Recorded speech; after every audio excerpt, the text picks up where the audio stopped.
कल लास्ट में वो लिख लिया था ना, एडिशन कंपाउंड के दो टाइप पढ़ लिए थे हम लोगों ने। देखो आपको बोलता है एडिशन कंपाउंड है ना, दो टाइप के होते हैं। सबसे पहली बात, जब आप किसी दो सॉल्ट के एक्वा सॉल्यूशन को मिक्स करेंगे और मिक्स करते वक्त अगर आपने इक्विमोलर रेशो मिक्स किया है तो जो कंपाउंड मिलेगा उसको बोलेंगे डबल सॉल्ट। और दोनों में से अगर एक एक्सेस को मिक्स किया तो क्या मिलेगा बेटा? Complex salt. Double salt completely ionize होंगे और कॉम्प्लेक्स सॉल्ट पार्शियली आयोनाइज होंगे। और इसीलिए डबल सॉल्ट जो है वो हर आयन का टेस्ट दिखाएगा लेकिन कंपाउंड की आइडेंटिटी लूज हो जाएगी। जो कॉम्प्लेक्स सॉल्ट होंगे वो कंपाउंड की आइडेंटिटी को सस्टेन करेगा, रिटेन करेगा और सारे आयंस का टेस्ट नहीं दिखाएगा, कुछ आयंस का टेस्ट दिखाएगा। ठीक है। अब कल जहां तक पढ़ा था उसके आगे की कंडीशन समझने की कोशिश करिएगा। कल हम लोगों ने कॉम्प्लेक्स लिखा था K4FeCN6, है ना। आज हम लोग टर्म्स और लिगेंड्स के ऊपर पढ़ेंगे मेनली, तो स्पीड तेज रखना लिखने की जब बताया जाएगा। ठीक है। K4FeCN6, वरना समय बहुत है, लास्ट लेक्चर में तो कोई दिक्कत नहीं होती है ना, तुम्हारे ऊपर है, जैसी मर्जी हो। K4FeCN6 सुने मेरी बात, है ना। अब K4FeCN6 समझना, मैं पहले डेफिनेशंस हमको जो पढ़नी है, टर्म्स किस तरह से इस चैप्टर में हम लोग आगे कंटिन्यू करेंगे वो समझिएगा। कॉम्प्लेक्स कंपाउंड जो होता है, कॉम्प्लेक्स कंपाउंड दो पार्ट से मिलकर बनता है ना, मेनली दो पार्ट होते हैं, हो सकता है कभी एक ही हो, लेकिन सारी डेफिनेशन समझनी है तो हम दो पार्ट लेके चल रहे हैं। कॉम्प्लेक्स कंपाउंड में दो पार्ट होते हैं, एक तो डब्बे वाला पार्ट और एक डब्बे के बाहर वाला पार्ट। क्या बोला जाएगा? डब्बे वाला पार्ट और डब्बे के बाहर वाला पार्ट।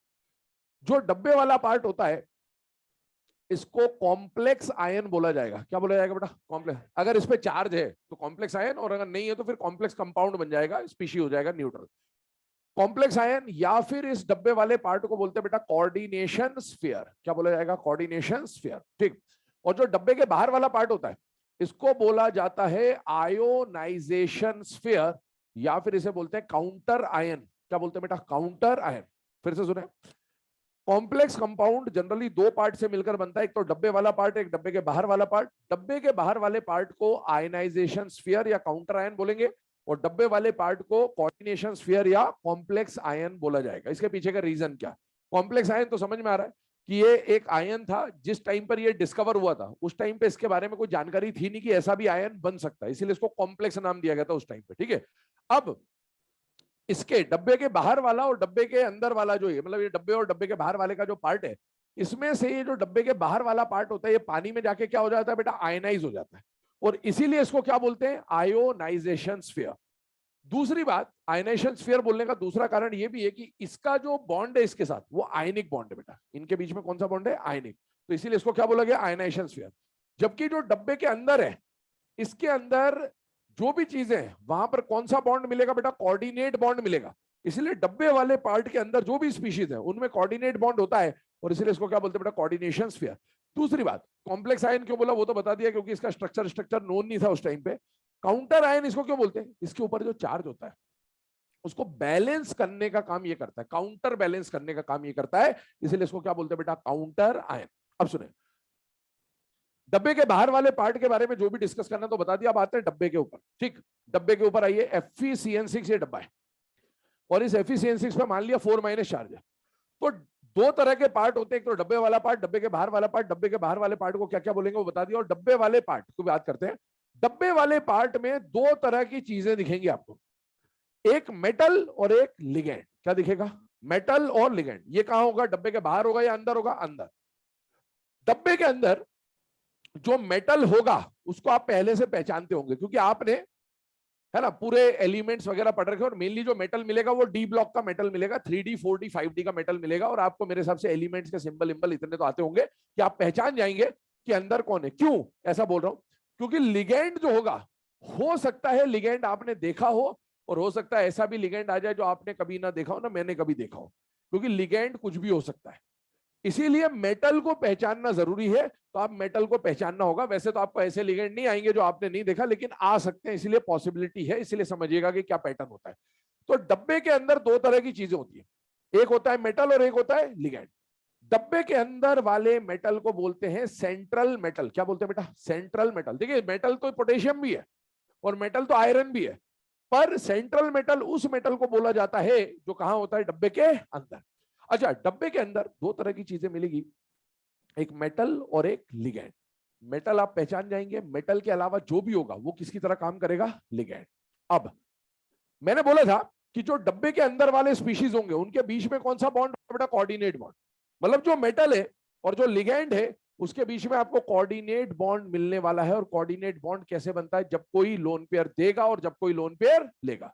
तो अब इसमें बात होती है कि अगर मेटल है, अगर लिगेंड है, तो कौन दे रहा होगा और कौन ले रहा होगा? तो हमेशा लिगेंड का काम देने का और मेटल का काम लेने का। तो बेटा ligand will be acting as a donor and metal will be acting as an acceptor. ठीक, ये बात हुई। अभी अपने जो टर्म समझी उसको एक बार फिर से देख लेते हैं।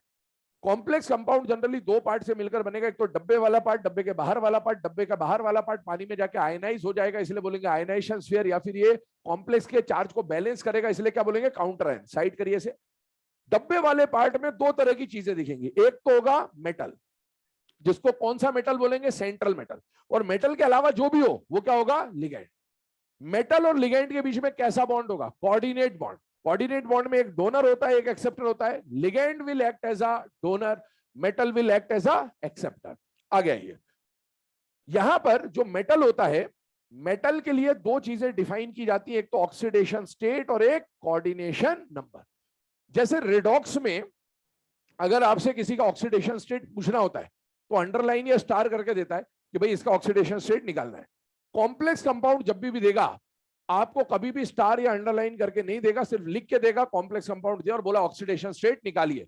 तो ये बाय डिफॉल्ट फिक्स्ड है कि कॉम्प्लेक्स कंपाउंड में ऑक्सीडेशन स्टेट हमेशा उसका निकाला जाता है जो क्या होता है बेटा? सेंट्रल मेटल होता है। ये फिक्स है बाय डिफॉल्ट, ठीक है। पर सेंट्रल मेटल का ऑक्सीडेशन स्टेट, सेंट्रल मेटल का ऑक्सीडेशन स्टेट आप तब तक नहीं निकाल पाएंगे जब तक आपको बाहर वाले पार्ट का और जब तक आपको लिगेंड के चार्ज के बारे में जानकारी नहीं होगी। और इस पूरे चैप्टर में ये दो चीजें निकाले बिना कुछ भी नहीं होगा। सबसे पहले यही निकलेगा। तो इसके लिए आपको जानकारी किसकी होनी चाहिए? लिगेंड की। ठीक है, अब सुने आगे। सेंट्रल मेटल के दो चीजें निकलेगी, एक तो ऑक्सीडेशन स्टेट हो गया, उसके ऊपर बात कर ली। और ऑक्सीडेशन स्टेट कैसे निकालते हो तरीका आपको पता है, खैर अभी वो देखेंगे बाद में। अब एक टर्म आ रहा है यहाँ कोऑर्डिनेशन नंबर। और लिगेंड, एक लिगेंड लोन पेयर देगा। एक लिगेंड कितने लोन पेयर देगा उसको बोला जाता है लिगेंड की डेंसिटी। और एक मेटल कितने लोन पेयर एक्सेप्ट करेगा उसको बोला जाता है इसका कोऑर्डिनेशन नंबर। दो टर्म आएंगे हमारे सामने, एक तो डेंसिटी और एक कोऑर्डिनेशन नंबर। फिक्स रहिएगा, density is used for ligand and coordination number is used for central metal. ये पक्की बात है। डेंसिटी का मतलब क्या होगा? कोई लिगेंड, एक लिगेंड के बारे में बात हो रही है, कोई लिगेंड मेटल को कितने लोन पेयर दे सकता है उसको बोलेंगे डेंसिटी। और कोई मेटल कितने लोन पेयर ले सकता है उसको क्या बोलेंगे? Coordination number. लेकिन ये जो डेंसिटी है, इस डेंसिटी वर्ड का एक्चुअल मीनिंग हिंदी में होता है दंतुकता। क्या मतलब होता है? दंतुकता है, दंत कुत्ता नहीं, दंतुकता। ठीक है, दंतुकता का मतलब होता है दांत, डेंट यहां पर जो है। तो ये डेंटिस्ट के हिसाब से सोचिए, इसका मतलब होता है एक्चुअल में जब इसको कोऑर्डिनेशन के हिसाब से देखा जाता है तो ये बोला जाता है कि एक लिगेंड, ये जो लिगेंड है ये काट रहा होगा और मेटल खुद को कटवा रहा होगा। ये मीनिंग है इसका। हाँ यही मीनिंग है। तो ऐसे ही चलेगा ये चैप्टर, ठीक है, कि काटना काटना चलेगा यहाँ, ठीक है। लिगेंड काटेगा और मेटल कटवाएगा। एक लिगेंड मेटल को कितनी जगह काटेगा वो कहलाएगा लिगेंड की डेंसिटी। तो हमारे सिलेबस के जो लिगेंड होंगे, ऐसे लिगेंड आएंगे जो मेटल को एक जगह भी काट रहा होगा और ऐसे लिगेंड भी जाएंगे जो मेटल को 6 जगह काट रहा होगा। तो ऐसा लिगेंड जो मेटल को एक जगह काटे उसको हम बोलेंगे मोनोडेंटेट। ऐसा लिगेंड जो मेटल को 2 जगह काटे उसको हम बोलेंगे बाइडेंटेट। और ऐसा लिगेंड जो मेटल को 6 जगह काटे उसको क्या बोलेंगे? हेक्साडेंटेट। ठीक है, ये कंडीशन चलेगी। आगे सुनिए, लिगेंड काट रहा होगा, मेटल खुद को कटवा रहा होगा। मेटल खुद को, एक मेटल खुद को जितनी जगह कटवाएगा उसको बोला जाएगा मेटल का कोऑर्डिनेशन नंबर। हमारे सिलेबस का जो मेटल होगा वो खुद को कम से कम 2 जगह कटवा रहा होगा और मैक्सिमम 6 जगह कटवा रहा होगा। इसी के हिसाब से इसका हाइब्रिडाइजेशन आप आगे जाके पढ़ेंगे, sp से लेकर sp3d2 या d2 sp3 आप पढ़ेंगे, ठीक है। तो ये ओवरऑल कॉन्सेप्ट है। अब इसमें आप ऐसा बोल सकते हैं कि लिगेंड जो है वो लुईस बेस की तरह भी काम कर रहा है और मेटल जो है वो लुईस एसिड की तरह भी काम कर रहा है। तो ये सारी इसकी टर्म्स है जो हम लोग आगे यूज करेंगे। हेडिंग डालिएगा सम इंपॉर्टेंट टर्म्स, इसकी डेफिनेशन लिखा रहा हूं फिर आगे बढ़ते हैं। सम इंपॉर्टेंट टर्म्स, चलिए पहला पॉइंट लिखिएगा, complex ion. Complex ion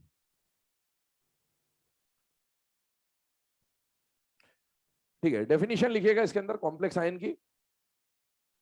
the combination of central metal and ligand, the combination of central metal and ligand, the combination of central metal and ligand. ठीक है, कॉम्प्लेक्स आयन आप board पे देख सकते हैं। कॉम्प्लेक्स आयन कौन सा पार्ट होगा बेटा? डब्बे वाला पार्ट। तो डब्बे के अंदर क्या क्या होता है? मेटल होता है और लिगेंड होता है। तो मेटल और लिगेंड का जो कॉम्बिनेशन होगा उसी को हम लोग क्या बोलेंगे बेटा? Central sorry complex ion. तो ये कॉम्प्लेक्स आयन की डेफिनेशन आपने लिख ली, साइड में ब्रैकेट में लिख लेना डब्बे वाला पार्ट, है ना। अपन तो डब्बा डब्बा करते हुए चलेंगे, तो आपको समझ में आना चाहिए कि डब्बे वाले पार्ट को हम लोग क्या बोल रहे हैं बेटा? कॉम्प्लेक्स आयन, डब्बे वाला पार्ट। सेकेंड टर्म लिखे सेंट्रल मेटल, सेकेंड टर्म लिखे central metal.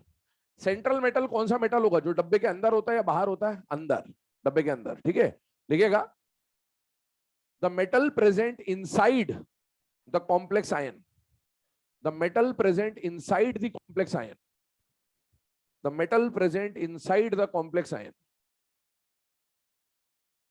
The metal present inside the complex ion. ठीक है, इसके बाद अगली टर्म लिखे। मेटल के लिए दो चीजें निकाली जाएंगी, आपको अभी बोला था, एक ऑक्सीडेशन स्टेट और एक कोऑर्डिनेशन नंबर। तो अगला टर्म है ऑक्सीडेशन स्टेट, शॉर्ट में OS लिखिएगा। The charge present on central metal, the charge present on central metal, the charge present on central metal. चलिए, इसके बाद नेक्स्ट टर्म लिखिए कोऑर्डिनेशन नंबर, नेक्स्ट टर्म लिखिए कोऑर्डिनेशन नंबर, नेक्स्ट टर्म लिखिए coordination number. Coordination number का मतलब क्या है? कोऑर्डिनेशन नंबर किसके लिए डिफाइन होगा? मेटल के लिए। मेटल काट रहा होगा या कटवा रहा होगा? कटवा रहा होगा। कितनी जगह कटवा रहा होगा, इसका मतलब क्या है?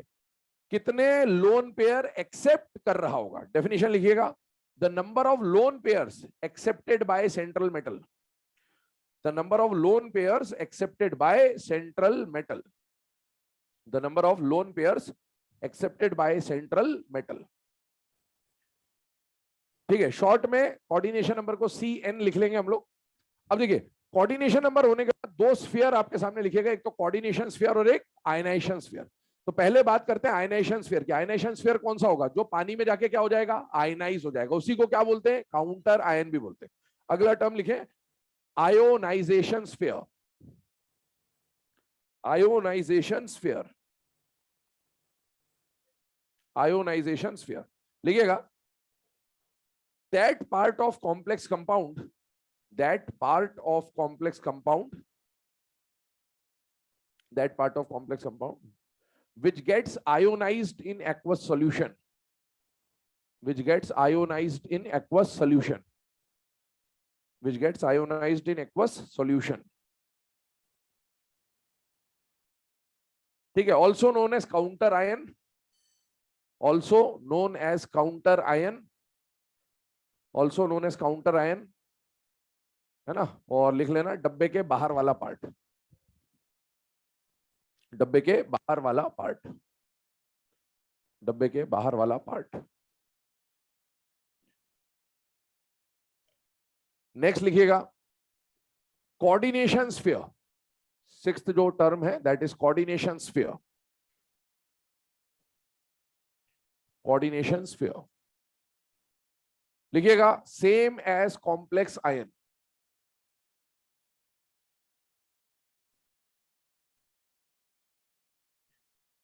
सेम एज कॉम्प्लेक्स आयन, है ना। मतलब क्या है? डब्बे वाले पार्ट की बात हो रही है बेसिकली। अगला टर्म आएगा, देखिए ये तो मेटल और टाइप के बारे में बात हो गई, अब आता है लिगेंड की बारी। तो लिगेंड कौन होता है? जो लोन पेयर लेगा या देगा? देगा। तो नेक्स्ट डेफिनेशन है ligand, the species which can donate lone pair, the species which can donate lone pair, the species which can donate lone pair. और लास्ट टर्म लिखिएगा डेंटिसिटी, लास्ट टर्म लिखिएगा denticity.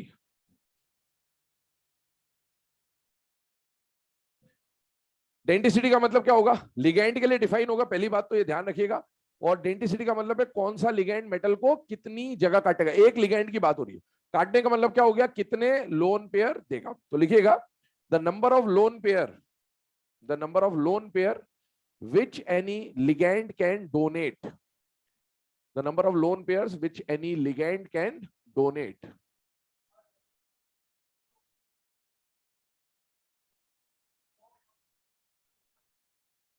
चलिए, अब इसके बाद अगर हम लोग डिस्कशन करें नेक्स्ट पॉइंट, तो ये तो है ना, सारे जो डेफिनेशंस थी वो पढ़ी हम लोगों ने। लिगेंड जो हो सकता है, ध्यान सुनना, लिगेंड हर वो चीज जो लोन पेयर दे उसको क्या बोलेंगे, लिगेंड। लिगेंड कैसा भी हो सकता है, न्यूट्रल चार्ज वाला भी लिगेंड हो सकता है, जैसे अमोनिया लोन पेयर है देगा, वाटर लोन पेयर है देगा। नेगेटिवली चार्ज स्पीशीज है वो भी लिगेंड की तरह काम कर सकता है, क्लोराइड, ब्रोमाइड, है ना, साइनाइड, ठीक है। और पॉजिटिवली चार्ज स्पीशीज है और अगर वो लोन पेयर दे सकता हो तो वो भी किसकी तरह काम करेगा, लिगेंड। तो लिगेंड कैसा भी हो सकता है, नेगेटिवली चार्ज हो सकता है और न्यूट्रल भी हो सकता है। बच्चों को मैंने देखा है कि कई बार, है ना, जब ये चैप्टर पहली बार या दूसरी बार पढ़ते हैं, बहुत बार मिस्टेक करते हैं, सिली मिस्टेक जिसको आप बोलते हो, वो ऐसी मिस्टेक करते हैं। क्या मिस्टेक करते हैं, जो चार्ज होता है उसी को डेंसिटी समझ लेते हैं। तो चार्ज अलग चीज है और डेंसिटी अलग चीज है। अमोनिया पे कोई चार्ज तो है नहीं, न्यूट्रल है, फिर भी वो लोन पेयर देता है। तो डेंसिटी इज काटने का पावर, समझना। चार्ज अलग चीज होती है, डेंसिटी अलग चीज होती है। क्योंकि इस एग्जाम्पल में बहुत बार देखा है मैंने गलती करते हुए बच्चों को, है ना। यहां पर क्या होता है, जब ईडीटीए की बात करेंगे तो यहां पर चार्ज होता है 4 और जल्दबाजी में बच्चा 4 बोल देता है। ये डेंसिटी नहीं है, ये चार्ज है बेटा। डेंसिटी किसकी, इसकी कितनी है, 6 हेक्साडेंटेट होता है। और या फिर बच्चे जल्दबाजी में क्या करते हैं कि उनको हेक्साडेंटेट याद रहता है। चार्ज अलग बात होती है, डेंसिटी अलग बात होती है, क्लियर दिमाग में शुरू से। और सुने, इस चैप्टर में आपको कई बार सेम जैसे एक जैसे लिगेंड दिखेंगे,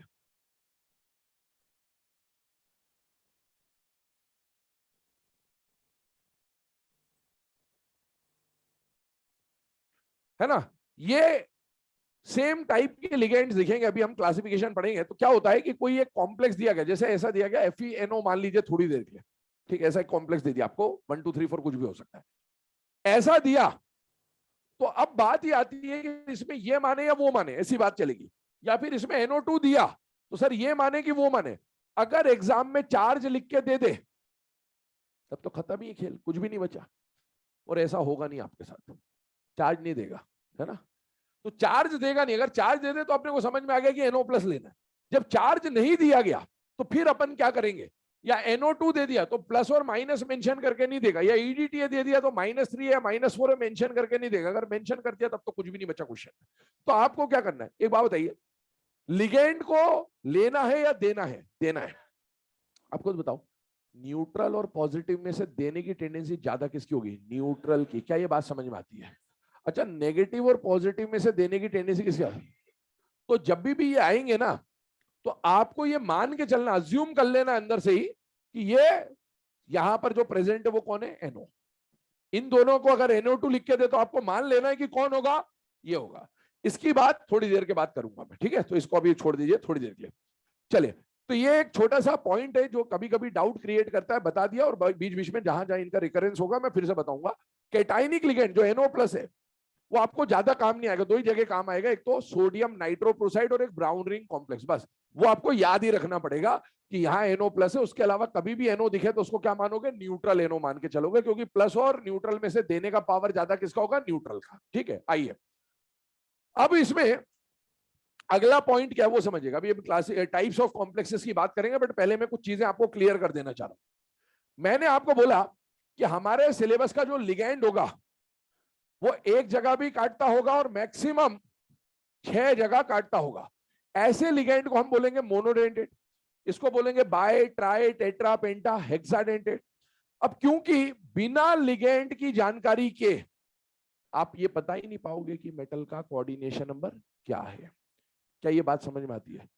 भाई मान लीजिए आपको एक मेटल बोला और साथ में बोले 5 लिगेंड है ना, या ऐसा बोल दिया L1 टाइप के 2 लिगेंड हैं और L2 टाइप के 2 लिगेंड हैं, सपोज ये दे दिया। अब आपने मेटल का पहले तो आपको क्या निकालना पड़ेगा, ऑक्सीडेशन स्टेट। वो आप तब तक नहीं निकालोगे जब तक आपको इसका चार्ज नहीं पता होगा। और लिगेंड L1 है, लिगेंड L1 है, लिगेंड L2 है, लिगेंड L2 है। कौन सा लिगेंड कितनी जगह काटता होगा, अगर आपको यही नहीं पता है तो मेटल खुद को कितनी जगह कटवाएगा ये आप नहीं बता सकते। अब मान लो मैंने आपको इंफॉर्मेशन दिया कि L1 लिगेंड एक जगह काटता होगा, तो ये भी एक जगह काटेगा, ये भी एक जगह काटेगा, और मैंने बोला L2 लिगेंड दो जगह काटता है, तो ये मेटल को दो जगह काटेगा और ये भी मेटल को दो जगह काटेगा। अब आपको यहां से समझ में आ रहा है कि L1 ने मेटल को कितनी जगह काटा, दो जगह कुल मिला के, और L2 ने कुल मिला के चार जगह काटा, मतलब मेटल को कितनी जगह काटा गया, छह जगह। तो मेटल का कोऑर्डिनेशन नंबर क्या हो गया, 6। पर जब तक आपको यह पता नहीं होगा कि कितनी जगह काटेगा, आप कोऑर्डिनेशन नंबर कभी भी नहीं निकाल पाएंगे। इसलिए आपको लिगेंड की डेंसिटी पता होनी जरूरी है इस चैप्टर में। और इसीलिए आज हम लोग क्लासिफिकेशन ऑफ लिगेंड्स पढ़ेंगे मेनली, क्योंकि इस चैप्टर का मेन पार्ट यही है, बेसिक यही है, इसके बिना चैप्टर में कुछ हो नहीं पाएगा। तो लिगेंड जो है वो एक से लेकर छह जगह काट रहा होगा। और ये जो मोनोडेंटेट है बेटा, इसका क्लासिफिकेशन सबसे बड़ा क्लासिफिकेशन है आपके सिलेबस के अंदर।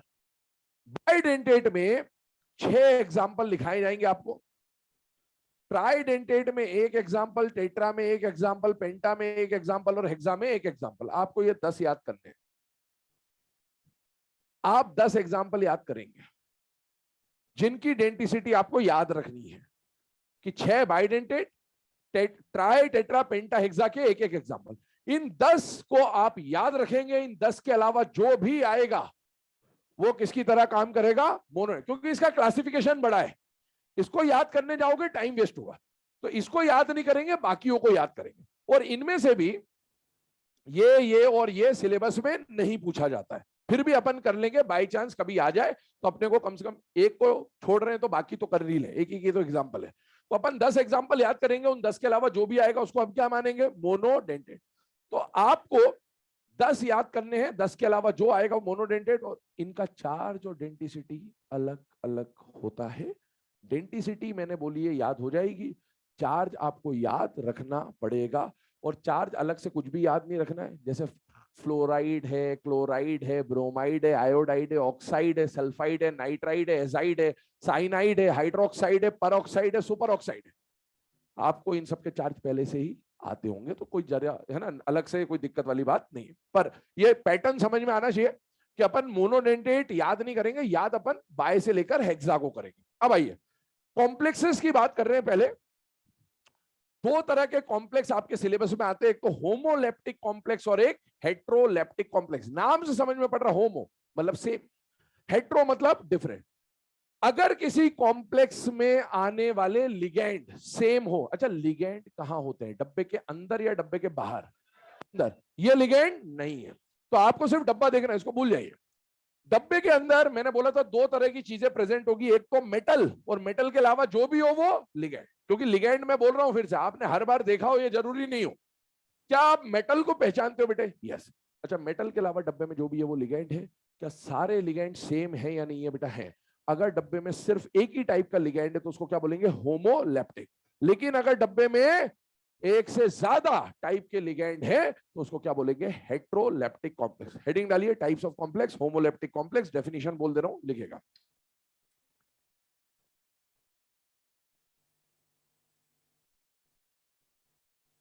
those complexes which contain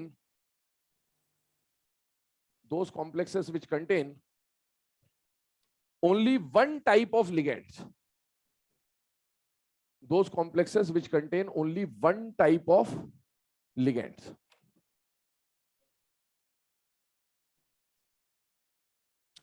ठीक है। एग्जाम्पल आपके सामने लिखा हुआ है, ये एग्जाम्पल कुछ याद आ रहा है क्या, कहां पढ़ा था, कहां पढ़ा था, स्विट्जर सॉल्ट, अमोनिया की रिएक्शन थी, ammonia acted as a Lewis base, और अमोनिया के सामने अगर डी ब्लॉक का कैटायन Cu या Ag आता था तो ये उसके साथ क्या बना लेता था, कॉम्प्लेक्स बना लेता था, ठीक है। वो वाली रिएक्शन है और ये आगे भी आएगा आपके काम में, ठीक है ना। सेकेंड लिखिए, हेट्रोलेप्टिक कॉम्प्लेक्स।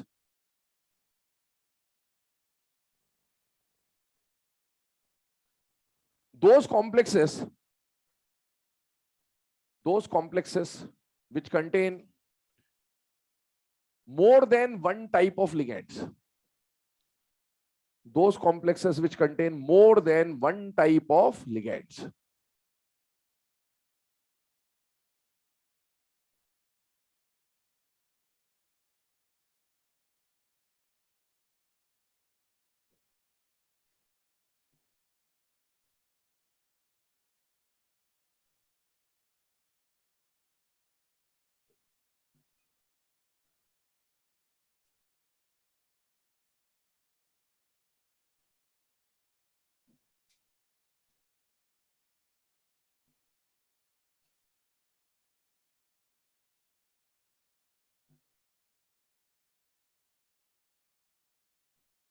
ठीक है, ये जो लिखा जा रहा है इसको एज इट इज छापते जाइए फटाफट, फिर डिस्कस करते हैं इसको।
चलिए बेटा, है ना, मोनोडेंटेट लिख लिए होंगे सबने, आई होप, है ना, एनायनिक एनायनिक तक।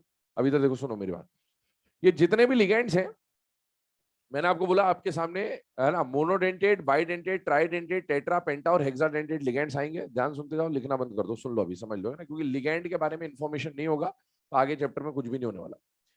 रिकॉल करिए, मैंने बोला 1 से लेकर 6 तक डेंटिसिटी होगी। सबसे बड़ा क्लासिफिकेशन किसका होगा? मोनोडेंटेट का, है ना। मोनोडेंटेट यहां से स्टार्ट हुआ और यहां तक मोनोडेंटेट, और ये भी एंड नहीं है ना, दुनिया के बहुत सारे लिगेंड होते हैं, अपन हर लिगेंड को लिख भी नहीं सकते क्योंकि इतने सारे लिगेंड्स होते हैं, ठीक। मोनोडेंटेट बहुत सारे हैं, तो अपन मोनोडेंटेट को याद नहीं करेंगे, हमको चार्ज और नाम जरूर पता रखने, लेकिन कि इसकी डेंटिसिटी 1 है, इसकी डेंटिसिटी 1 है, ये याद नहीं करना। आपको याद करने हैं बाइडेंटेट। क्या बाइडेंटेट के 6 एग्जांपल आपके सामने लिखे हुए? यस, अपन उन 6 के नाम याद रखेंगे, और ऐसे ट्राई, टेट्रा, पेंटा, हेक्सा के एक एक एग्जांपल आएंगे, तो टोटल 10 एग्जांपल अपन याद करेंगे कि इनकी डेंटिसिटी 2, इनकी डेंटिसिटी 3, 4, 5 और 6 है। उन 10 के अलावा जो भी आएगा उसको हम क्या अज्यूम कर लेंगे? Monodentate ligand. पहले तो ये बात हो गई। आगे सुनिए, लिगेंड मैंने बोला था कैसा भी हो सकता है, न्यूट्रल चार्ज हो सकता है, कैटाइनिक हो सकता है, एनाइनिक हो सकता है। ये एनाइनिक जो है ये मोनोडेंटेट है, ये भी मोनोडेंटेट है, ये भी मोनोडेंटेट है, और बाइडेंटेट में भी न्यूट्रल, कैटाइनिक, एनाइनिक कुछ भी हो सकता है, ठीक है, ये बात समझिएगा। पर आईयूपीएसी नॉमेनक्लेचर आएगा इस टॉपिक में, इस चैप्टर में आगे जाके, और उस आईयूपीएसी नॉमेनक्लेचर में लिगेंड का नाम पता होना चाहिए, और लिगेंड के नाम के बारे में कुछ चीजें हैं कि न्यूट्रल लिगेंड का नाम तो जैसा है वैसा लिख दिया। कैटाइनिक लिगेंड के नाम में आईयूपीएसी बोलता है सफिक्स में क्या लगाना है बेटा? ईएम। और एनाइनिक लिगेंड के लास्ट में क्या लगाना है? ओ लगाना है, जिससे हम क्लासिफाई कर सके कि कौन न्यूट्रल है, कौन ईएम वाला है तो कैटाइनिक है, ओ वाला है तो एनाइनिक है।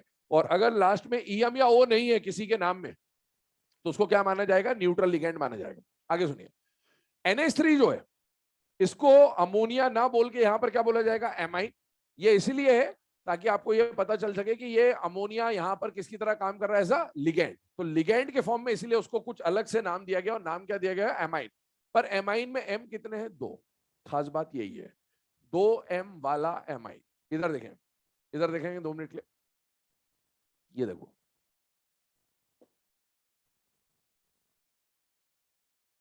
जब आप अमोनिया लेके चलेंगे तो डबल M वाला एमाइन आएगा अमोनिया की स्पेलिंग के हिसाब से, और जब अमोनिया के डेरिवेटिव लेके चलेंगे तो सिंगल M वाला एमाइन आएगा। ये पता रखना जरूरी है। क्यों जरूरी है? ध्यान सुनेगा। जब आप ऑर्गेनिक केमिस्ट्री में आईयूपीएसी नॉमेनक्लेचर पढ़ते हैं तो 2 तरह के क्वेश्चन बनते बेटे आपके सामने। एक तो आपको कंपाउंड दे देगा, चेन दे देगा, उसका नाम लिखना होता है, और एक नाम से, क्या बात समझ में आ रही है?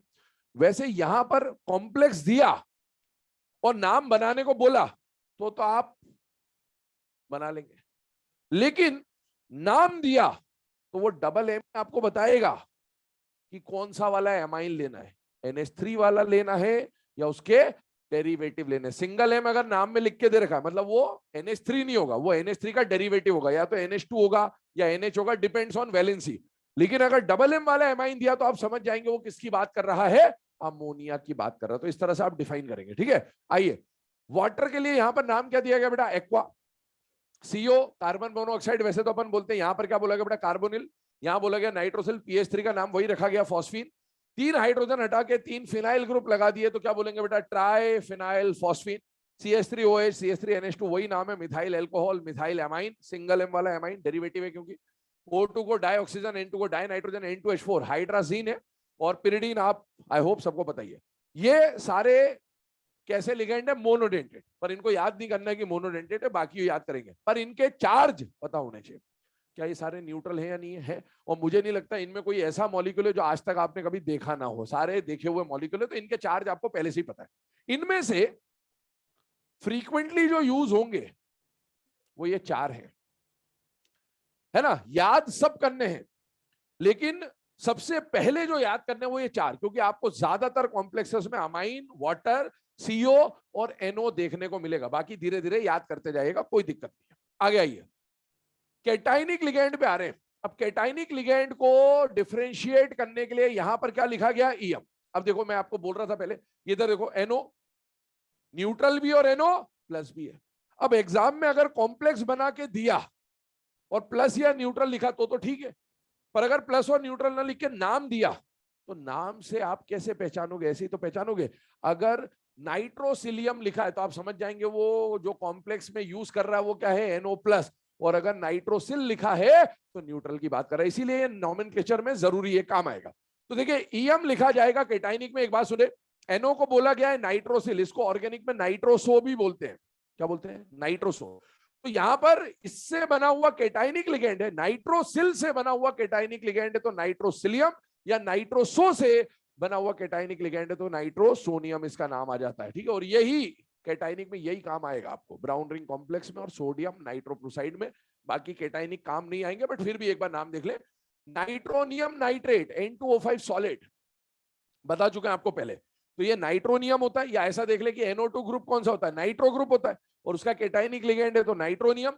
N2H5 यहां पर ये लिखा हाइड्रोजिन, ये, और हाइड्राजीन से बना हुआ केटाइनिक लिगेंड है हाइड्राजीनियम। कैसे बना समझिएगा, N2H4 को समझना, पहले स्ट्रक्चर बनवा चुका हूं बॉन्ड लेंथ में पहले ही आपको। N2H4 कैसे बनता है, NN का सिंगल बॉन्ड, इस N से 2 हाइड्रोजन, इस N से 2 हाइड्रोजन, इसके पास N के पास लोन पेयर है, इसके पास लोन पेयर है। अब एक H+ आया खाली डब्बा लेके, इस एक नाइट्रोजन ने अपना लोन पेयर देके कोऑर्डिनेट बॉन्ड बना लिया। अभी इसके पास एक लोन पेयर है और ये लोन पेयर ये डोनर की तरह यूज करेगा, तो ये किसकी तरह काम करेगा, लिगेंड। और सुने, हाइड्राजीन से बना हुआ केटाइनिक लिगेंड तो नाम क्या हो गया, हाइड्राजीनियम। और O2+ MOT में पढ़ चुके हैं, परऑक्साइड सुपर ऑक्साइड टाइम पे बताया था, O2+ 15 इलेक्ट्रॉन स्पीशीज था, ऑक्सीजन का केटाइनिक लिगेंड है तो क्या बोला जाएगा, ऑक्सीजनियम। यूज कौन आएगा, NO+। आइए अब एनाइनिक लिगेंड में, एनाइनिक लिगेंड के नोमेनक्लेचर में IUPAC ने बोला है कि इसके नाम के लास्ट में पहचानने के लिए सफिक्स में क्या लगाया जाएगा, O। ये क्यों जरूरी है, क्या इसका खास बात है वो समझना। मान लीजिए आपको एक कॉम्प्लेक्स दिया गया ये, अब इसमें अमोनिया तो ठीक है, क्लोराइड पे ध्यान दीजिए, कितने क्लोराइड है, 3 टोटल। इनमें से ये वाला क्लोराइड बताइए लिगेंड की तरह काम कर रहा है या एनायन की तरह, और ये वाला क्लोराइड।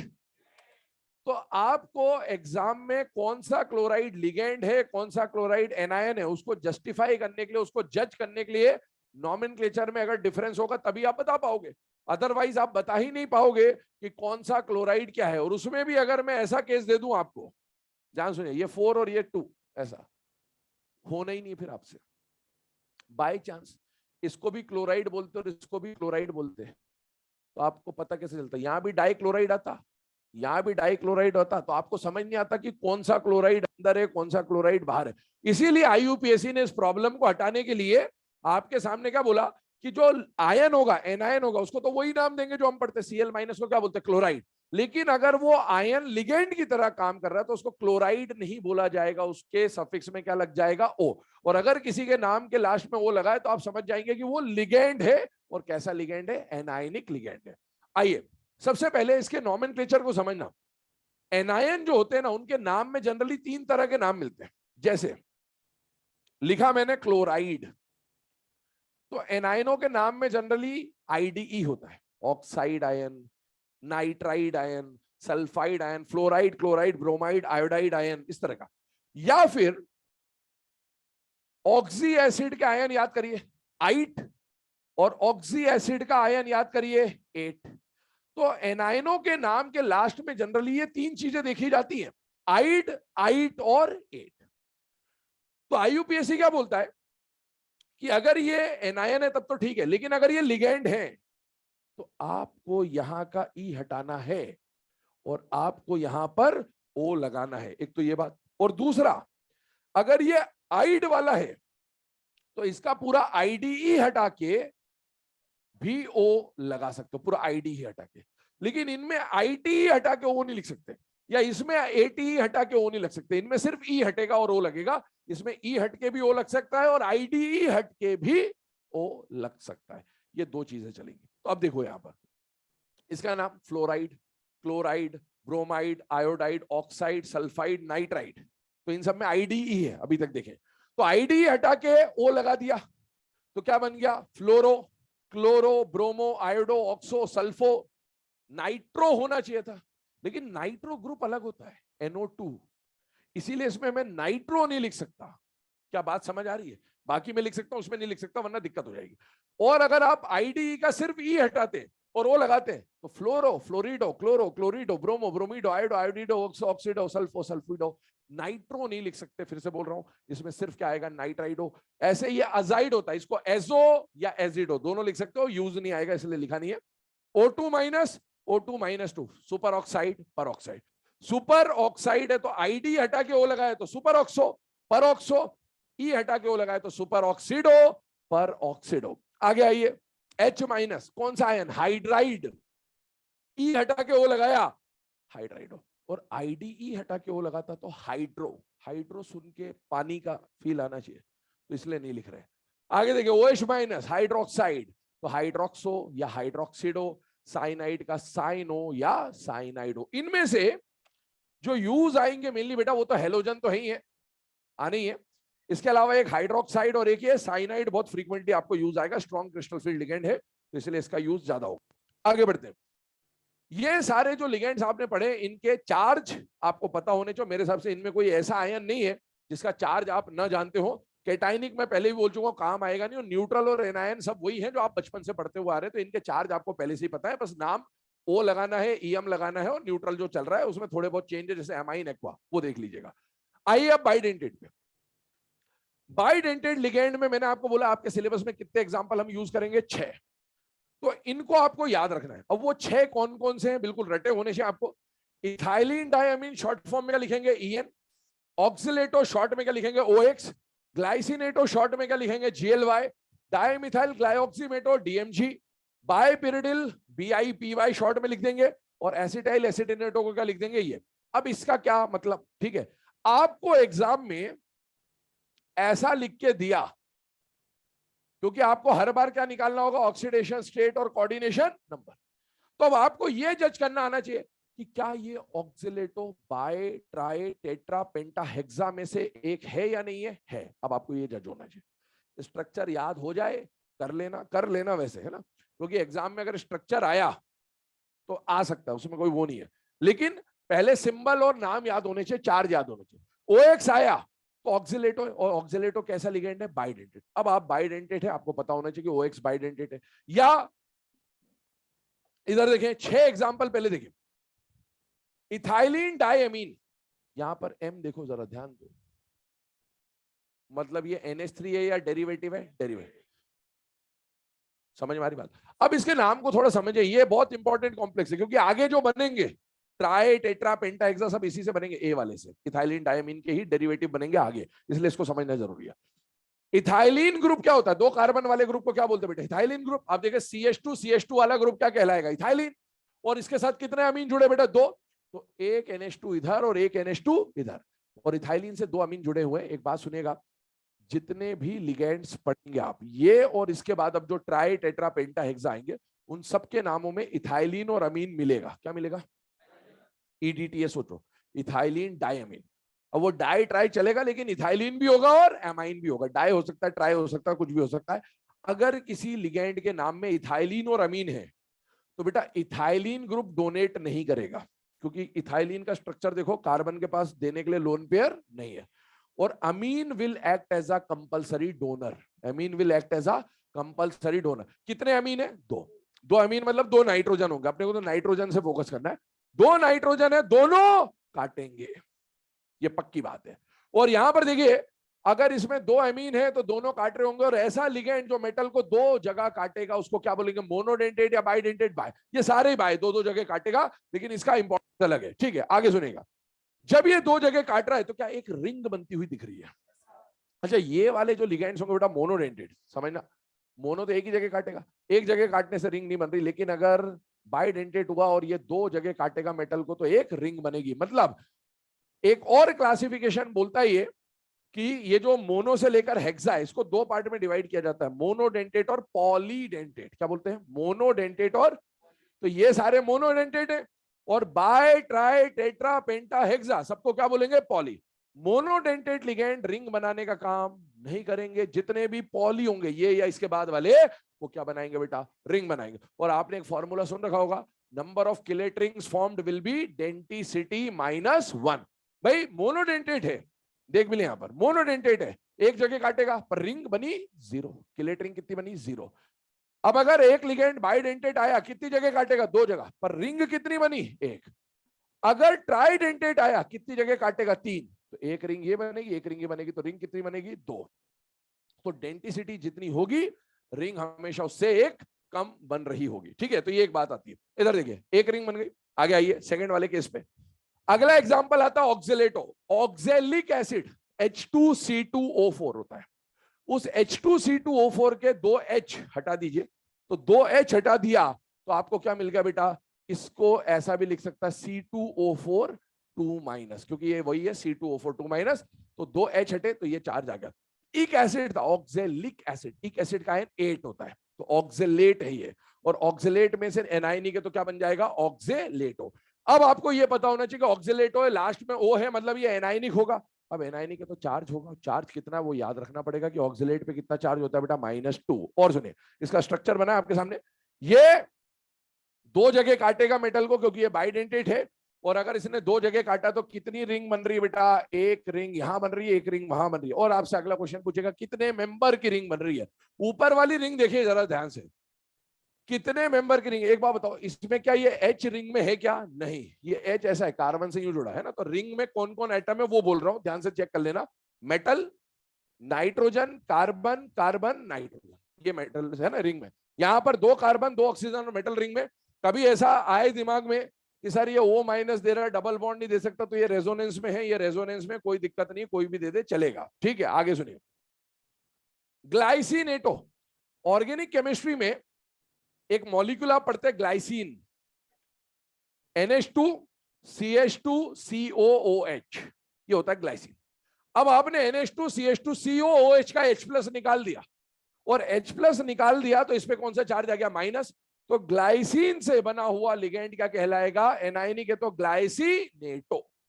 और ग्लाइसिनेटो है तो आप देखिए नेगेटिव चार्ज कितना है? 1।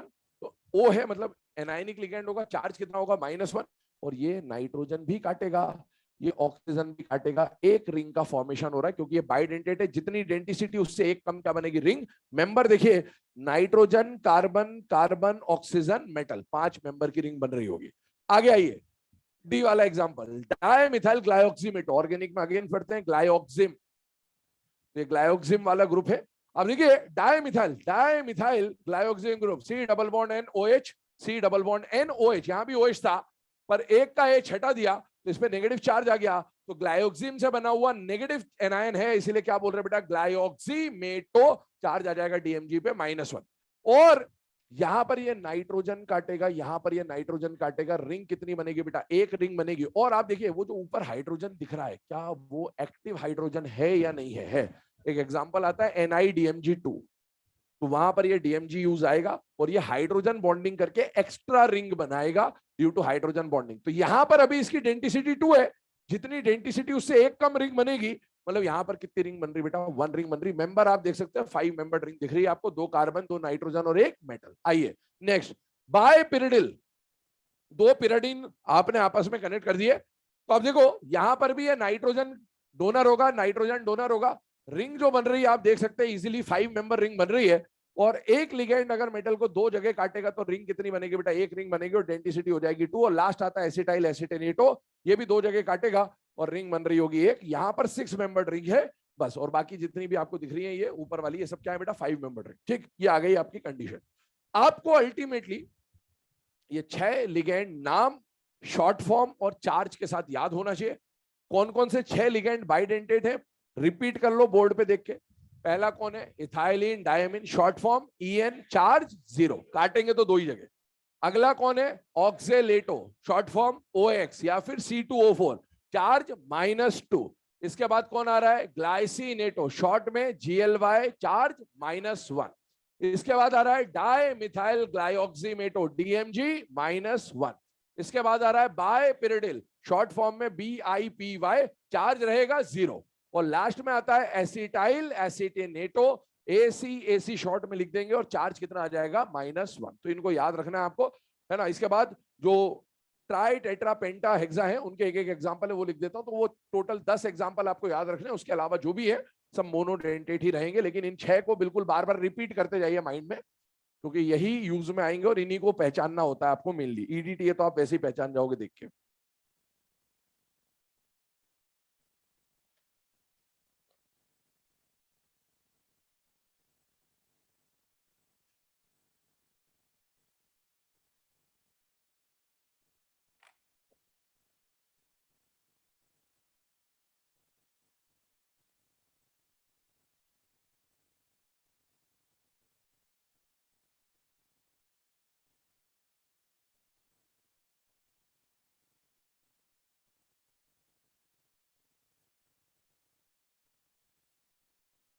क्या बेटे,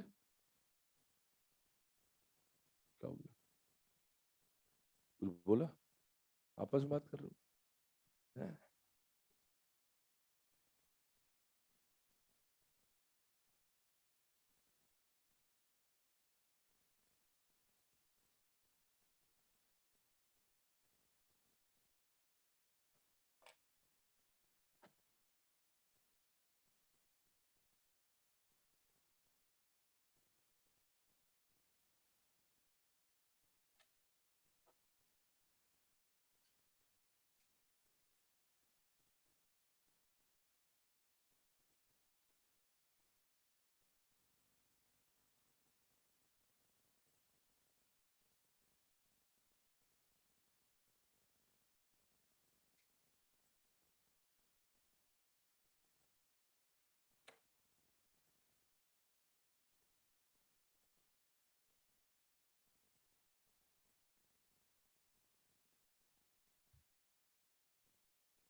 चले बेटा, है ना, अब यहां पर फोकस करिएगा। ये जो बाइडेंटेट के 6 एग्जांपल्स हैं, इसके बाद ट्राई, टेट्रा, पेंटा और हेक्सा का एक एक एग्जांपल और हम लोग यहाँ पर डिस्कस करें। मेनली मैंने बोला ट्राई, टेट्रा, पेंटा काम नहीं आएंगे, काम कौन आएगा आपको, हेक्सा आएगा, लेकिन फिर भी एक एक एग्जांपल कम से कम पता होना चाहिए। देखिए इधर ध्यान से सुनिएगा, इस एग्जांपल को देखिए। मैंने बोला था ये जो इथाइलिन डायमीन है ये सबका बेस है बेटा, और इसी की मदद से बाकी सब बनाए जाएंगे। ध्यान सुनते जा रहा हूं। इथाइलिन डायमीन ऐसा लिखा गया। इथाइलिन डायमीन की अगर मैं बात करूं तो नाम हमने लिखा इथाइलिन डायमीन, ठीक है, ये नाम लिखा हमने। यहां पर कुछ भी नहीं था, मतलब इसको आप मोनो मान के चलेंगे, जैसे मैथ्स में कुछ नहीं होता तो वन होता है, वैसा वाला काम, ठीक है। और यहां क्या लिखा है, डाई, और इसका सिंबल क्या बना, EN, और इसकी डेंटिसिटी क्या बनी, 2। अब ये जो दो कर्सर बनाए आपके सामने है ना, यहां पर इनको 1 से बढ़ाइए बस, तो ये मोनो का क्या हो जाएगा, डाई। तो ये बन जाएगा डाई इथाइलिन, और ये बन जाएगा ट्राई अमीन, और यहां डाई आ गया, ये हो जाएगा डायन। डायन क्या बन जाएगा? हाँ, तो डायन से बच के रहे, ठीक है। आगे आइए, इसकी डेंसिटी कितनी हो गई? 3। आप एक से बढ़ाते जाइए, बनते जाएंगे लिगेंड्स, आगे सुनते जाइएगा। तो ये आ गया आपका डाइथाइलिन ट्राइअमीन। मैंने अभी बोला था कि जितने भी लिगेंड्स के नाम में इथाइलिन अमीन आएंगे, nitrogen will act as a compulsory donor. बेटा ये इथाइलिन एक है, ध्यान से देखना, कितने इथाइलिन आएंगे? 2। तो 2 इथाइलिन ग्रुप है सेपरेटेड बाय अमीन ग्रुप, और यहां अमीन NH2 नहीं आएगा, NH आएगा, क्योंकि वैलेंसी आप चेक करिए उसके हिसाब से ना। तो ये इसका भी नाम क्या लिखेंगे? Single M। NH3 होता तो डबल M, NH2 आए चाहे NH आए, सिंगल M ही लिखा जाएगा। तो 2 इथाइलिन है सेपरेटेड बाय अमीन, और चेन के स्टार्टिंग और एंड पे कौन आ जाएगा? अमीन आ जाएगा। मतलब कितने अमीन है बेटा? 3। एक बात बताइए, ये नाइट्रोजन एक जगह काटेगा, ये नाइट्रोजन एक जगह काटेगा, ये नाइट्रोजन एक जगह काटेगा। इथाइलिन के पास लोन पेयर नहीं है। इस लिगेंड ने मेटल को कितनी जगह काटा? 3 जगह। तो डेंसिटी क्या हो गई बेटा? 3, और रिंग कितनी बन रही है? 2। तो डेंसिटी -1 यहां पर सेटिस्फाइड है। आगे आइए, फिर से इन दोनों को 1 से बढ़ाइए, तो ट्राई इथाइलिन टेट्राएमीन, डेंसिटी हो गई 4, और यहां क्या है? ट्राई, तो ट्रायन नाम हो गया इसका। आइए इधर, ये आ गया आपके सामने, इसका नाम लिख दिया यहां पर ट्रायन, ठीक है, यहां पर ऊपर लिख देता हूं ट्रायन, ये इसका नाम हो गया। अब आप देखो इसमें कितने इथाइलिन आएंगे? 3, और 3 इथाइलिन है, मतलब इथाइलिन और इथाइलिन के बीच में अमाइन, इथाइलिन और इथाइलिन के बीच में अमाइन, और चेन के स्टार्टिंग और एंड में अमाइन। 4 अमाइन आएंगे। देखिए, ethylene ethylene separated by amine, ethylene ethylene separated by amine, और चेन के स्टार्टिंग और एंड में क्या आ गया बेटा? अमीन ग्रुप आ गया। और जितने नाइट्रोजन है इथाइलिन अमीन में वो पक्का है काटेंगे, और इथाइलिन के पास काटने के लिए लोन पेयर नहीं है। 4 जगह काटा गया, डेंसिटी हो गई 4, और रिंग कितनी बनेगी? डेंसिटी -1। और सुनिए आगे, इसी को अगर आगे कंटिन्यू करें तो इसी का पेंटा भी बनता है और इसी का हेक्सा भी बनता है, पर वो हम पढ़ेंगे नहीं। हम पेंटा और हेक्सा कुछ और पढ़ रहे हैं, ईडीटी वाले। लेकिन अगर इसी में पता होना चाहिए, कम से कम एग्जाम में कभी आ जाए, तो इसी में अगर मैं कर दूं टेट्रा इथाइलिन पेंटा एमाइन डेंसिटी 5, क्या बात समझ में आ रही है? स्ट्रक्चर का पैटर्न समझ में आ गया होगा मेरे हिसाब से। और ऐसे ही इसको कर दे पेंटा इथाइलिन हेक्सा एमाइन, तो मेरे हिसाब से स्ट्रक्चर का पैटर्न समझ में आता है। अगर एग्जाम में आ जाए तो कम से कम पहचान लीजिए, क्योंकि इथाइलिन डाइअमीन अगर आपको पता है तो उसकी मदद से आप ये बना सकते हैं। और सुनिएगा, इनमें एक जगह पर आप एग्जाम में जाके सिल्ली मिस्टेक कर सकते हैं। वो सिल्ली मिस्टेक क्या है? जब ये नाम आएगा तो आपको दिखेगा डायन, तो डायन में डाई-ईएन दिखेगा। क्या दिखेगा? डाई-ईएन, ठीक है, वो ठीक है, आप समझ जाएंगे कि डाइथाइलिन ट्राइमीन के बाद। पर इसकी डेंसिटी डाई क्योंकि दिखेगा तो आप डेंसिटी 2 कर सकते हैं गलती से। समझ में आ रही बात? आपको इसकी डेंसिटी 2 नहीं है, डेंसिटी क्या है? 3। तो डायन ट्रायन टेट्रायन पेंटायन कुछ भी आए, स्टार्ट पेरेंट से करेंगे, और पेरेंट कौन है? ईएन। क्या ईएन की डेंसिटी आपको अच्छी तरीके से पता है? यस। तो ईएन मतलब मोनो ईएन, तो इसके बाद जो डायन आएगा उसकी डेंसिटी 2 है, तो इसकी डेंसिटी 3। फिर ट्रायन आएगा, स्टार्ट कहां से करोगे? ईएन से।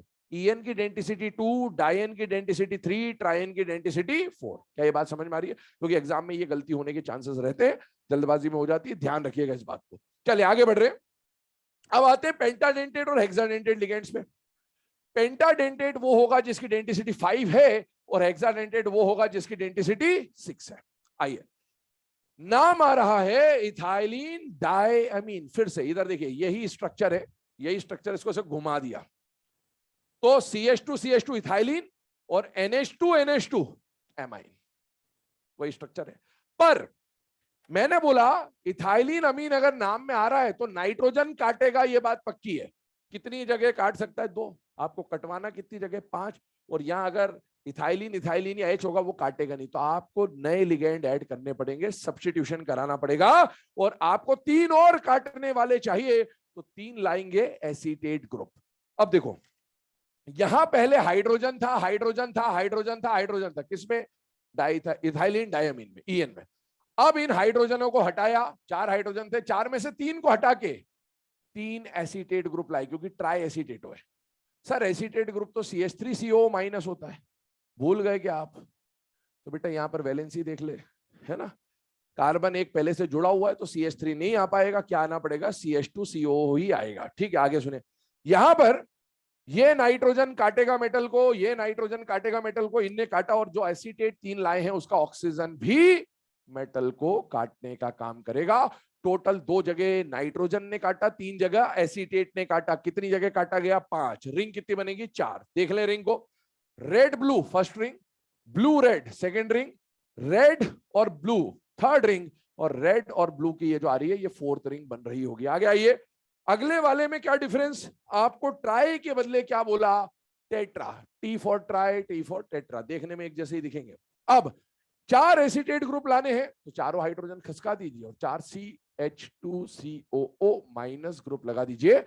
2 अमाइन काटेंगे और 4 एसीटेट काटेंगे, टोटल 6 जगह काटा जाएगा, और 6 जगह अगर काटा गया तो रिंग बनेगी 5।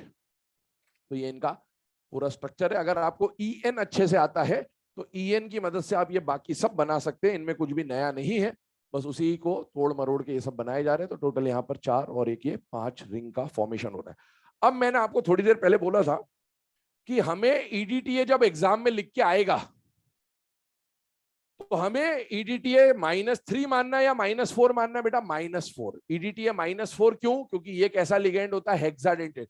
जितने एसीटेट है उतना ही चार्ज आएगा। टेट्रा एसीटेट है तो -4, ट्राई एसीटेट है तो -3। अब सुना, एक कॉम्प्लेक्स आपको दिया FeEDTA और बोला इसमें मेटल का कोऑर्डिनेशन नंबर निकालो। मेटल का कोऑर्डिनेशन नंबर का मतलब क्या है, मेटल खुद को कितनी जगह कटवा रहा होगा, काटने का काम कौन करेगा, लिगेंड। तो मेटल को साइड रखो, लिगेंड को पकड़ो। एक EDTA कितनी जगह काटता है, 6 जगह। 5 और 6 में से आपको 6 ही लेके चलना है, हमेशा ध्यान रखिएगा। कितनी जगह काटता है, 6 जगह। तो अगर एक ही लिगेंड ही है और वो मेटल को 6 जगह काट रहा है तो मेटल खुद को कटवा रहा है 6 जगह, मतलब कोऑर्डिनेशन नंबर क्या हो गया, 6। और सुनिए, फिर ऐसा आ गया,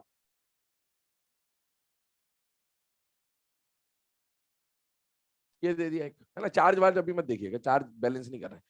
अब आप देखिए, ये जो मेटल है इसका कोऑर्डिनेशन नंबर निकालना है। सर आपने बोला कि EDTA 3 मतलब EDTA पेंटाडेंटेट और हेक्साडेंटेट में से कौन सा मान के चलेंगे, हेक्सा। तो सर ये 6 जगह काट रहा है और ये कितनी जगह काटता है, 1 जगह। तो मेटल को कितनी जगह काटा गया, 7 जगह। लेकिन आपके सिलेबस में मेटल खुद को ज्यादा से ज्यादा 6 जगह कटवाएगा। क्या ये बात समझ आ रही है? इसीलिए अब आपको समझ में आना चाहिए कि ये तो एक जगह काटेगा ही काटेगा। तो अब ये EDTA कौन सा होगा, 5 वाला होगा। क्या बात समझ में आ रही है? तो है ना, जो कंफ्यूजन होता है EDTA को लेकर या NO प्लस को लेकर या NO2 प्लस और NO2 माइनस को लेकर, वो आपको बता दिया गया है, उसको बीच बीच में यूज करते रहेंगे, तो ध्यान रखिएगा इनको। ये लिख लिया बाइडेंटेड सबने?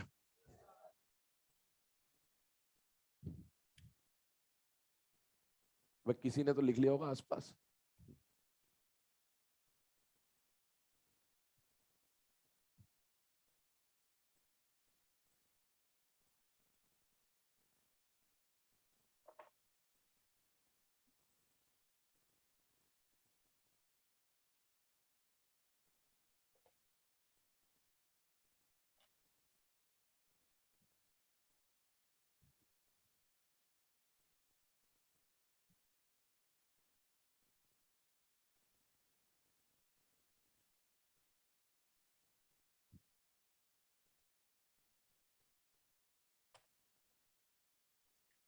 ठीक है, ये यहां पर ऐसे लाइन खींच दी है, जैसे डेफिनेशन के आगे 3 लाइन छोड़ देना, बाकी लिखते जाना।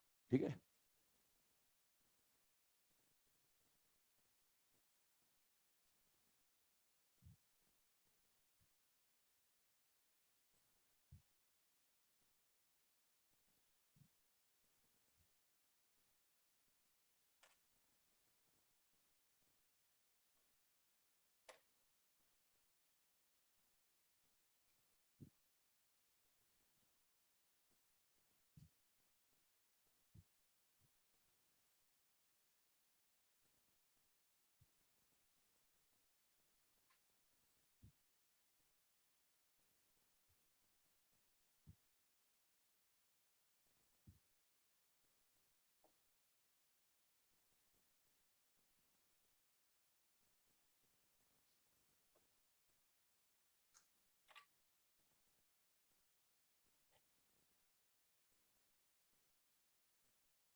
चलो बेटा ना यहाँ पर ध्यान दीजिएगा।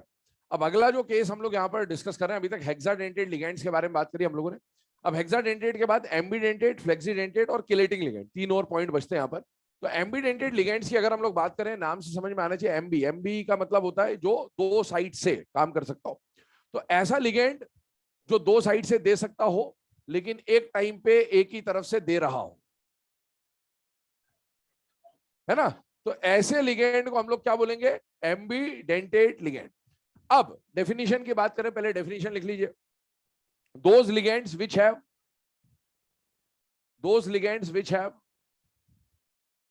two or more donor sites, those ligands which have two or more donor sites,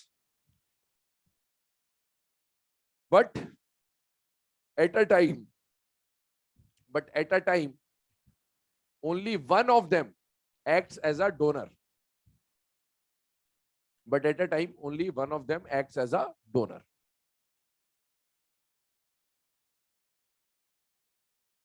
ठीक है, अब इसको समझिएगा। एम्बीडेंटेड लिगेंड्स की बात करें तो है ना, कल सीडो हेलाइड्स के बारे में बात हुई थी, ये वही है, CN minus, OCN minus, SCN minus, NO2 वहां नहीं था बट ठीक है, मेनली वही है। अब इसको समझना थोड़ा ध्यान से, नेमिंग के बारे में। सबसे पहली बात बेटे, ये जो CN माइनस है, ध्यान सुनना, ये जो CN माइनस है, CN माइनस का आयन का नाम क्या होता है बेटा, साइनाइड। OCN माइनस के आयन का नाम होता है साइनेट। SCN, देखो ऑक्सीजन हटा सल्फर लगा, थायो ग्रुप आ गया, तो साइनेट क्या बन गया बेटा, थायो साइनेट। और NO2 माइनस नाइट्राइट आयन और नाइट्रेट आयन में से आप जानते हैं NO2 माइनस को क्या बोलते हैं बेटा, नाइट्राइट। सुनना मेरी बात ध्यान से ना, आइड आयन है, ई हटाया ओ लगाया, लिगेंड क्या बन गया बेटा, साइनाइडो। ई हटाया ओ लगाया, लिगेंड क्या बन गया, साइनेटो। ई हटाया ओ लगाया, लिगेंड क्या बन गया, थायोसाइनेटो। और ई हटाया ओ लगाया, लिगेंड क्या बन गया, नाइट्राइटो। लेकिन IDE था तो पूरा हटा के क्या इसको साइनो भी लिखा जा सकता है, यस, पर वो काम इनमें नहीं हो सकता। अब आइए यहां पर, सबसे पहले CN माइनस जो है उसका स्ट्रक्चर थोड़ा सा इमेजिन करिएगा। CN माइनस में टोटल 14 इलेक्ट्रॉन्स है, चेक करिए, और MOT लगेगा क्योंकि डायटोमिक स्पीशीज है। 14 इलेक्ट्रॉन का डायटोमिक है, मतलब ट्रिपल बॉन्ड बनेगा, बॉन्ड ऑर्डर 3 आता है। तो आप देखो कार्बन और नाइट्रोजन में कैसा बॉन्ड होगा, ट्रिपल। अब इसको इमेजिन करिएगा जरा, नाइट्रोजन के पास वैलेंस शेल में 5 इलेक्ट्रॉन होते हैं, 5 में से 3 की पेयरिंग यहां हुई, एक लोन पेयर है नाइट्रोजन के पास, दोनों तरफ से दे सकता, तो समझिए कि कहां कहां है लोन पेयर बैठा हुआ। यहां पर एक लोन पेयर बैठा हुआ है। कार्बन के वैलेंस शेल में 4 इलेक्ट्रॉन होते हैं, 3 की पेयरिंग हो गई, एक अनपेयर्ड बचा है, तो वो नेगेटिव चार्ज जो है वो कार्बन के पास आएगा, तब जाके कार्बन पे एक और एक्स्ट्रा इलेक्ट्रॉन आएगा, तब जाके कार्बन के पास लोन पेयर बनेगा। तो कार्बन भी लोन पेयर लेके बैठा है और नाइट्रोजन भी लोन पेयर लेके बैठा, मतलब ये दोनों डोनर हो सकते हैं, लेकिन एट अ टाइम कोई एक ही डोनेट करेगा। तो पहला क्वेश्चन तो ये बनता है कि ये सारे के सारे जो है इनकी डेंसिटी क्या है, 1, क्योंकि आपके सिलेबस में बाय वाले 6 एग्जाम्पल हैं, ट्राई टेट्रा पेंटा हेक्सा के एक एक एग्जाम्पल है, वो सारे एग्जाम्पल आपको बता दिए गए हैं। क्या ये 4 उनमें से है या नहीं है, नहीं है। उन 10 के अलावा जो भी आए सिलेबस में वो सारे के सारे क्या माने जाएंगे, मोनोडेंटेट लिगेंड। ये पहला सवाल जो आएगा, ठीक है। अब आगे सुनो, अब इसमें नेमिंग की बात करें तो बेटा अगर कार्बन डोनर है तो इसको क्या बोल सकते हैं, साइनो, वहां नाम बता दिया, या फिर क्या बोल सकते हैं, साइनाइडो। लेकिन अगर नाइट्रोजन डोनर है तो आप ऑर्गेनिक केमिस्ट्री में पढ़ते हैं आइसो लग जाता है, तो साइनो का क्या हो जाएगा, आइसोसाइनो, और साइनाइडो का क्या हो जाएगा, आइसोसाइनाइडो। लेकिन बाय चांस मुझे बेटा आइसो नहीं लिखना है, मैं ओरिजिनल नाम से चलना चाहता हूं। ओरिजिनल नाम CN माइनस का क्या है बेटा, साइनाइडो या साइनो, दोनों में से कुछ भी ले सकते हैं, मैं साइनाइडो लेके चल रहा हूं फिलहाल में। तो आप अगर आइसो नहीं लिखना चाहते तो आप ये शो कर दो कि साइनाइड में डोनर कौन सा आइटम है। तो यहां पर कार्बन डोनर है तो ओरिजिनल नाम के हिसाब से साइनाइडो में C डोनर, और ओरिजिनल नाम के हिसाब से साइनाइडो में N डोनर। अगर मैंने डोनर एटम दिखा दिया तो मुझे ये आइसो वाइसो लिखने की जरूरत नहीं, क्योंकि मैं ओरिजिनल नाम से चल रहा हूं। आइए अगला, OCN माइनस। स्ट्रक्चर इमेजिन करिए, कार्बन के पास 4 इलेक्ट्रॉन होते हैं, कार्बन ने 4 बॉन्ड बना लिए, सबकी वैलेंसी सेटिस्फाई। नाइट्रोजन के पास 3 अनपेयर्ड होते हैं, 3 बॉन्ड बनाए, एक लोन पेयर पड़ा हुआ, और ऑक्सीजन के पास नेगेटिव चार्ज इसलिए उसने सिंगल बॉन्ड बनाया, और ऑक्सीजन के पास लोन पेयर है। तो नाइट्रोजन पे भी लोन पेयर है, ऑक्सीजन पे भी लोन पेयर है, कार्बन पे लोन पेयर नहीं है। तो डोनर 2 चीजें इसमें, या तो नाइट्रोजन या ऑक्सीजन। जब ऑक्सीजन दे रहा है तो साइनेटो, ओरिजिनल नाम जो है साइनेट से साइनेटो। और जब नाइट्रोजन देगा तो इसके आगे क्या लग जाएगा, आइसो। अब बाय चांस मुझे आइसो यूज नहीं करना है तो मैं ये बता दूं कि साइनेट में डोनर कौन है, ऑक्सीजन, और साइनेट में डोनर कौन है, नाइट्रोजन। ये नाम आ जाएगा। अब ये देखो, ओ था तो साइनेटो, एस आ गया तो थायो लग जाएगा, तो इसका नाम हो गया थायो साइनेटो। थायो साइनेटो, ऑक्सीजन हटा दो, सल्फर लगा दो, बाकी सब सेम ही है क्योंकि एक ही ग्रुप है। थायो साइनेटो। और जब नाइट्रोजन देगा तो आइसो लग जाएगा इसके साथ, तो क्या बन जाएगा, आइसो थायो साइनेटो। मुझे आइसो नहीं लिखना, मैं ओरिजिनल नाम से चलूं तो ओरिजिनल नाम है उसका थायोसाइनेट, तो थायोसाइनेट में सल्फर डोनर और थायोसाइनेट में नाइट्रोजन डोनर। अब आइए next, NO2 minus. NO2 minus में अगर ऑक्सीजन डोनर है तो इसको क्या बोला बेटा, नाइट्राइटो। अगर नाइट्रोजन डोनर हो तो ऑर्गेनिक में NO2 ग्रुप आता है, उसको नाइट्रो बोलते हैं, नाइट्रोजन डोनर, इसलिए नाइट्रो भी इसका नाम है। इसमें आइसो आइसो नहीं लग रहा है, इसमें नाइट्रो ही सीधे जो नाम है। अब मुझे ये नाइट्रो नहीं लिखना और मुझे ओरिजिनल नाम से चलना है, तो ओरिजिनल नाम इज नाइट्राइट। तो नाइट्राइट में कौन डोनर है, ऑक्सीजन, और नाइट्राइट में कौन डोनर है, नाइट्रोजन। ये नाम आ जाएंगे। अगला सवाल बनेगा ये कि सर एग्जाम में अभी तक क्या था कि जैसे K4 एफिशिएंसी अपन ने पढ़ा, सुना मेरी बात ध्यान से, K4 एफिशिएंसी हमने पढ़ा, तो K4 एफिशिएंसी में हमें दिक्कत नहीं थी क्योंकि अभी तक हमें पता नहीं था कि CN एम्बिडेंटेट होता है। सर अब तो हमें यह पता चल रहा है कि CN इधर से भी दे सकता है, उधर से भी दे सकता है। तो बाय चांस IUPAC नॉमेनक्लेचर आया तो नाम तो इनके हिसाब से डिसाइड होगा। तो हमको क्या करना है, तो हमें तो ये देखना है कि मेटल जो है उसके पास में कौन लिखा हुआ है। आप देखो यही तो रिप्रेजेंटेशन है, जो मेटल के पास में वो डोनर, जो मेटल के पास में है वो डोनर। तो अभी मेटल के पास में कौन लिखा है, कार्बन, मतलब ये कार्बन डोनर है, और NC लिखा आ जाए मतलब वो क्या हो जाएगा, नाइट्रोजन डोनर हो जाएगा। तो ये है ना, कभी भी प्रॉब्लम आए, और डेंटिसिटी इन सबकी 1 है क्योंकि उन 10 के अलावा कोई भी आए सबके सब क्या रहेंगे, मोनोडेंटेट। चलिए अगले पॉइंट की तरफ मूव करते हैं। जो नेक्स्ट डेफिनेशन हमें समझनी है, दैट इज अबाउट फ्लेक्सीडेंटेड लिगेंड्स। नाम से समझ में आ रहा है ऐसे लिगेंड जिनकी डेंटिसिटी फ्लेक्सिबल हो, मतलब चेंज हो सकती हो, उन्हें क्या बोला जाएगा, फ्लेक्सीडेंटेड लिगेंड। डेफिनेशन बोल रहा हूं, लिख लीजिएगा। ये नहीं लिखा अभी, स्पेस छोड़ दो, कोई बात नहीं,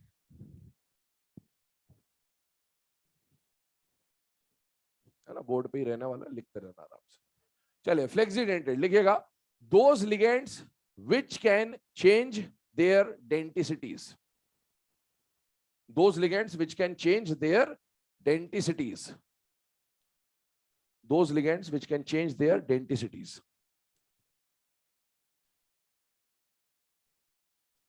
ठीक है, अब इसके बारे में थोड़ा ध्यान से समझिएगा, डेंटिसिटी चेंज वेंज का क्या है। एक्चुअल में आपको यह सिर्फ पता होना चाहिए कि फ्लेक्सीडेंटेड नाम के लिगेंड होते हैं। एग्जाम में इसका क्वेश्चन नहीं आएगा क्योंकि क्वेश्चन अगर आ गया तो आपको जब तक क्वेश्चन में कंडीशंस ना दी जाए आप बता नहीं पाओगे कि कब उसने अपनी डेंटिसिटी चेंज की है। जैसे सुनिएगा, अभी थोड़ी देर पहले मैंने ये EDTA लिखा, इधर देखो, ये हेक्साडेंटेट है, तो इसमें मैंने बोला नाइट्रोजन देगा और 4 क्या देंगे बेटा, एसीटेट। अब मान लो किसी केस में इन 4 एसीटेट में से 2 एसीटेट देने से मना कर दे, बोले नहीं देना हमको, तो हमारी मर्जी, ठीक है, तो उस केस में 2 नाइट्रोजन देंगे और 2 एसीटेट देंगे, तब इसकी डेंटिसिटी क्या हो जाएगी, 4। तो ये चेंज हो सकता है। जो पॉलीडेंटेट होते हैं वो अपनी डेंटिसिटी बदल सकते हैं डिपेंडिंग ऑन कंडीशन, टेम्परेचर वेम्परेचर, कुछ भी होगा, कैसे भी होगा, चेंज हो रहा होगा। तो ऐसे बहुत सारे लिगेंड हो सकते हैं जो अपनी डेंटिसिटी चेंज करेंगे, और अगर आप वो सोचने लग गए तो फिर आप कभी ये बता नहीं पाओगे कि किसकी डेंटिसिटी क्या है, इसीलिए आप इसको जज नहीं करेंगे। अब बाय चांस एग्जाम में क्वेश्चन है, बस ये पता होना चाहिए कि इस टाइप का कोई लिगेंड होता है। इसकी डेफिनेशन इसलिए लिखाते थे, बोर्ड में क्वेश्चन आता है फ्लेक्सीडेंटेट की डेफिनेशन का, तो इसलिए पता होना चाहिए कि कुछ होता है। ठीक है, अब आगे सुनिए, इसमें अगर बाय चांस क्वेश्चन बनाना चाहा तो कैसा क्वेश्चन बनेगा, उसका एक आइडिया हमको समझ में आना चाहिए। ठीक है, कार्बोनेट, सल्फेट, थायोसल्फेट, एसीटेट, और भी दुनिया भर के बहुत सारे लिगेंड हो सकते हैं जो अपनी डेंटिसिटी चेंज कर सकते हैं। एक बात बताइए, ये सब जो है ये उन 10 लिगेंड में है या नहीं है बेटा, नहीं है, मतलब आप इनको क्या मान के चलेंगे, मोनोडेंटेट। बट आगे लिखा है मैंने sometime can act as a bidentate, आपको मतलब नहीं, आपको तो मोनोडेंटेट से ही मतलब है। खैर आगे सुनिए, क्वेश्चन कैसा फ्रेम हो सकता है। एक कॉम्प्लेक्स आपको दिया गया, इस कॉम्प्लेक्स को देखिए, पहला काम आपको हर बार जो करना होगा पूरे चैप्टर में, ऑक्सीडेशन स्टेट और कोऑर्डिनेशन नंबर निकालना होगा। अब ऑक्सीडेशन स्टेट मैं कैसे बताऊंगा, एक बार समझ लेना उसको। आपके पास नहीं तो सदाबहार मेथड है, let the oxidation state of central metal be X, है ना, वो करते रहना, पर उतना टाइम होगा नहीं एग्जाम में। तो अपन कैसे सॉल्व कर रहे होंगे, पूरा कॉम्प्लेक्स कैसा है, न्यूट्रल, मतलब प्लस और माइनस अल्टीमेटली बैलेंस होने, ये समझ में आना चाहिए। किसके लिए निकाल रहे हैं, कोबाल्ट के लिए। अमोनिया का चार्ज 0, खत्म हो गया। सल्फेट पे -2 और Cl पे -1, टोटल -3। तो बैलेंस करने के लिए मेटल पे क्या होना चाहिए, +3। ठीक है, इस तरह से लिखेंगे अपन। यहां पर भी अमोनिया चेंज हुआ है, बाकी सब सेम है, तो अमोनिया से कोई फर्क पड़ नहीं रहा चार्ज पे, क्योंकि वो न्यूट्रल था। कोबाल्ट जब +3 में होता है तो वर्नर में हम पढ़ेंगे कि इसका कोऑर्डिनेशन नंबर 6 होगा। हालांकि ये सही नहीं है, चेंज हो सकता है, पर आपके सिलेबस के लिए ऐसा ही चलेगा। तो कोऑर्डिनेशन नंबर क्या होगा, 6। या फिर आप इधर देखें, कोऑर्डिनेशन नंबर का मतलब क्या, मेटल खुद को कितनी जगह कटवाएगा। काटने कौन आएगा, लिगेंड। लिगेंड का होता है डब्बे के बाहर या अंदर, तो बाहर वाले को तो बाहर भेज दो, कोई मतलब नहीं इससे अपने को। ठीक है, अब इधर आइए। एक अमोनिया एक जगह काटेगा, क्योंकि ये उन 10 में से नहीं है, तो ये एक जगह काटेगा। तो 5 अमोनिया मिलकर 5 जगह काटेंगे, और एक सल्फेट एक जगह काटेगा, क्योंकि ये भी उन 10 में नहीं है। तो टोटल मेटल को कितनी जगह काटा गया, 6। अब मान लो ये दे दिया आपको, और अब लिखा कि अकॉर्डिंग टू, या है ना, same as above question, the cobalt has same oxidation state and same coordination number. Now sulfate here is acting as a monodentate ligand. लेकिन अब इसमें पूछ ले कि अगर कंडीशन सेम है, तो आप बताइए सल्फेट यहां पर कैसा काम कर रहा होगा। तो आप बताओ, एक अमोनिया एक जगह काटेगा, 4 मिलके 4 जगह काटेंगे। अगर हम सल्फेट को मोनोडेंटेट मानेंगे तब तो इसकी डेंसिटी क्या होगी, 5। तो ये सल्फेट ने ऊपर वाले को देखा, बोले भैया तो ऐसा कर रहे थे, एक जगह काट के जा रहे थे, तो मैं भी एक जगह काट के चल दिया। ये चल दिया तो कोबाल्ट +3 ने पकड़ा पीछे से, बोले इधर कहां जा रहा है, और काट। बोले क्यों, वो तो एक ही जगह काट रहे, बोले नहीं और काट, आई लाइक इट, है ना। तो ये जाने नहीं देगा उसको, है ना। बोले अभी पूरा कोऑर्डिनेशन नंबर पूरा कर पहले, फिर जाना है जहां भी जाना है ना। तो इसीलिए अब यहां पर ये जो सल्फेट है, ये किसकी तरह काम करेगा, बाइडेंटेट लिगैंड की तरह। पर आप ये जज नहीं कर पाएंगे जब तक आपको कंडीशंस गिवन ना हो, और इसीलिए आपको ऐसा क्वेश्चन आने की पॉसिबिलिटी रेयर है। ठीक है, इसके बाद जो लास्ट टाइप का लिगेंड आता है, दैट इज किलेटिंग लिगेंड।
ये लिख लिया बेटा, अरे ये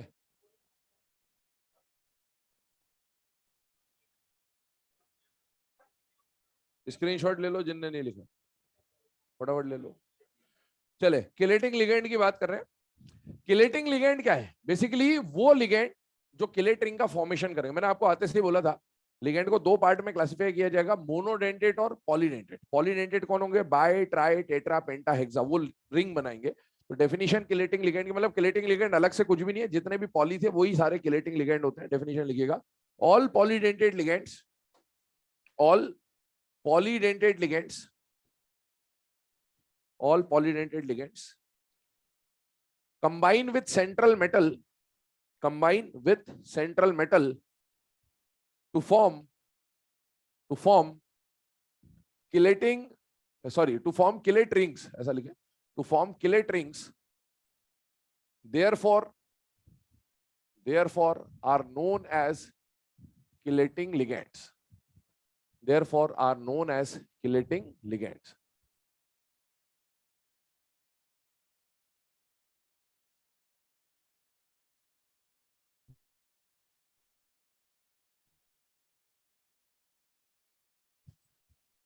चलिए अब इसमें अगर हम लोग बात करें बेटा, तो किलेटिंग लिगेंड कौन होंगे? जितने भी पॉलीडेंटेट लिगेंड होंगे, बाय से लेकर हेक्सा तक सारे के सारे रिंग बना रहे होंगे, इसलिए उनको किलेटिंग लिगेंड बोलेंगे। अब इसके ऊपर एग्जाम में क्वेश्चन कैसा फ्रेम हो सकता है? रिंग्स का क्वेश्चन फ्रेम हो सकता है, और इसमें सिली मिस्टेक करते हैं बच्चे, और इसीलिए इसको बहुत ध्यान समझ लेना क्या बता रहा हूं, है ना, क्योंकि ये गलतियां होती हैं। COEN2Cl2 आपको दिया गया और इसमें प्लस चार्ज लगा हुआ बेटा। अब आपसे पहला क्वेश्चन हमेशा यही पूछेगा, ऑक्सीडेशन स्टेट और कोऑर्डिनेशन नंबर निकालिए बेटा। यहां पर ओवरऑल कॉम्प्लेक्स पे कितना चार्ज है? +1, मतलब सब कुछ बैलेंस होने के बाद +1 बचना चाहिए। EN पे कितना चार्ज होता है? 0, और Cl पे होता है -1, तो 2 Cl पे -2, और -2 के बाद भी अगर +1 बचाना है तो मेटल पे चार्ज होना चाहिए +3। एक EN दो जगह काटेगा तो 2 EN मिलकर 4 जगह, और एक Cl एक जगह तो 2 Cl 2 जगह, 4 जगह इसने काटा, 2 जगह इसने काटा, टोटल मेटल को कितनी जगह काटा गया बेटा? 6 जगह। कोऑर्डिनेशन नंबर क्या हो गया? 6। अब पूछेगा नंबर ऑफ किलेट रिंग, तो बेटा किलेट रिंग का याद करिए, अभी बोला था number of chelate ring will be density -1। तो बताइए मेटल को कितनी जगह काटा गया बेटा? 6 जगह, तो 6 - 1 आंसर कितना आ जाएगा? 2। जल्दबाजी में यहां पर डेंसिटी -1 के बदले बच्चे कोऑर्डिनेशन नंबर -1 करके आते हैं। आपको कोऑर्डिनेशन नंबर -1 नहीं करना है, क्योंकि आपको फॉर्मूले में लिखा है डेंसिटी, और आप माइनस क्या कर रहे हो? Coordination number. दोनों में जमीन आसमान का अंतर है। Density is defined for individual ligand and coordination number is defined for individual metal. सुनना मेरी बात।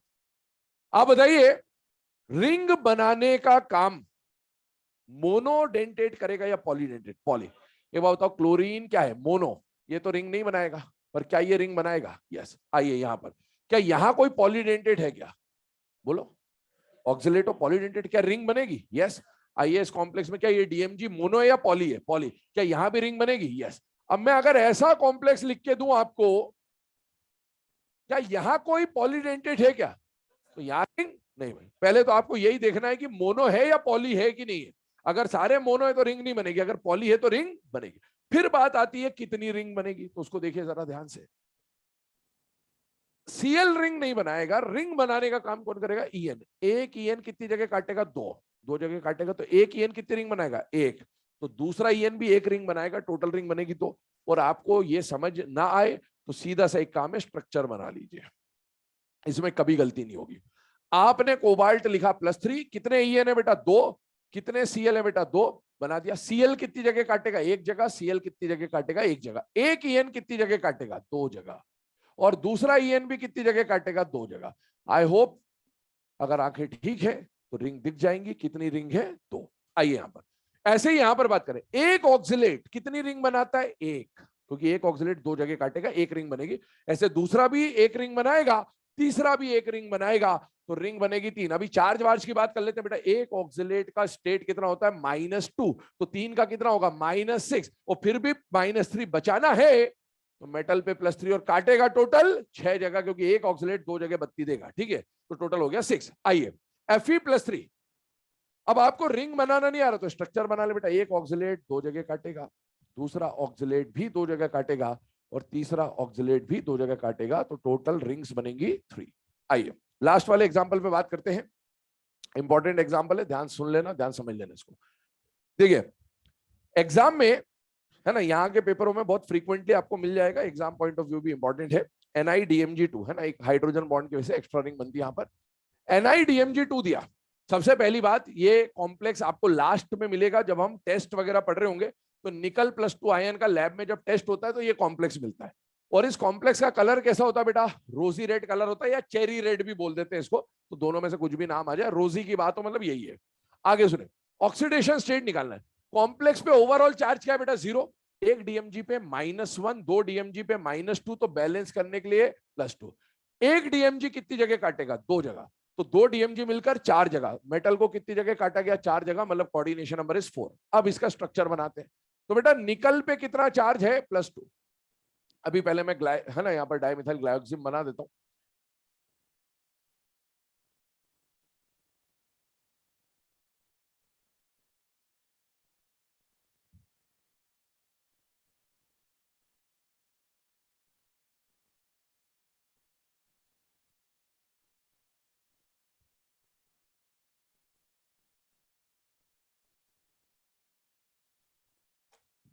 चलिए यहां पर ध्यान दीजिएगा, 2 मिनट ले।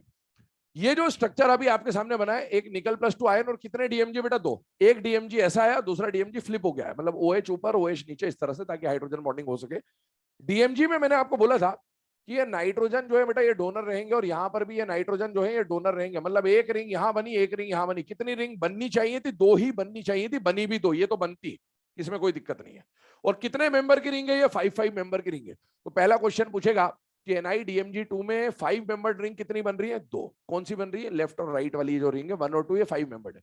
बट बननी 2 ही चाहिए थी, लेकिन क्या ये और ये हाइड्रोजन एक्टिव हाइड्रोजन है या नहीं है बेटा, है। और सामने फोन में से कोई आ रहा है, सामने फोन में से कोई आ रहा है, तो 2 एडिशनल रिंग बन गई। और ये जो एडिशनल रिंग है टॉप और बॉटम वाली, ये 6 मेंबर्ड रिंग है बेटे। तो 2 यहां पर 5 मेंबर्ड, 2 यहां पर 6 मेंबर्ड। बननी चाहिए थी 2 रिंग, बनी 4, मतलब ये एक्स्ट्रा स्टेबल हो जाएगा। और यहां पर एज बॉन्डिंग हुई। अब एज बॉन्डिंग 2 टाइप की होती है, इंटरमोलिकुलर और इंट्रामोलिकुलर। ये कौन सी एज बॉन्डिंग है, इंट्रा। ये पूरा एक ही मॉलिक्यूल है बेटा, NiDMG2 एक ही मॉलिक्यूल है, तो इसको क्या बोलेंगे, इंट्रा मॉलिकुलर एज बॉन्डिंग। तो 2 एक्स्ट्रा रिंग बनेगी, पूछेगा कौन सी एज बॉन्डिंग से बनी है, इंट्रा मॉलिकुलर। तो स्ट्रक्चर आप बनाएंगे, पॉइंट इसके बारे में 3 है, वो लिख लेना जो बोल दे रहा हूं। लिखेगा total number of chelate rings equal to 4, total number of chelate rings equal to 4, total number of chelate rings equal to 4। इसके बाद लिखें number of 6 membered rings, number of 6 membered rings equal to 2, number of 6 membered rings equal to 2। अगला लिखे number of 5 membered ring, number of 5 membered ring equal to 2। और last point लिखे number of chelate rings formed due to intramolecular H bonding, number of chelate rings formed due to intramolecular H bonding, number of chelate rings formed due to intramolecular H bonding। Intra रहेगी, ध्यान रखिएगा। और कितनी rings बनेगी intramolecular H bonding की वजह से, 2। तो ये लिख लें, ठीक है। बाकी इसके आगे का जो सिनर्जिक बॉन्डिंग है मेनली, वो कल हम लोग डिस्कस करेंगे, सिनर्जिक बॉन्डिंग और वर्नर थ्योरी, है ना, तो इसको देख के आइएगा।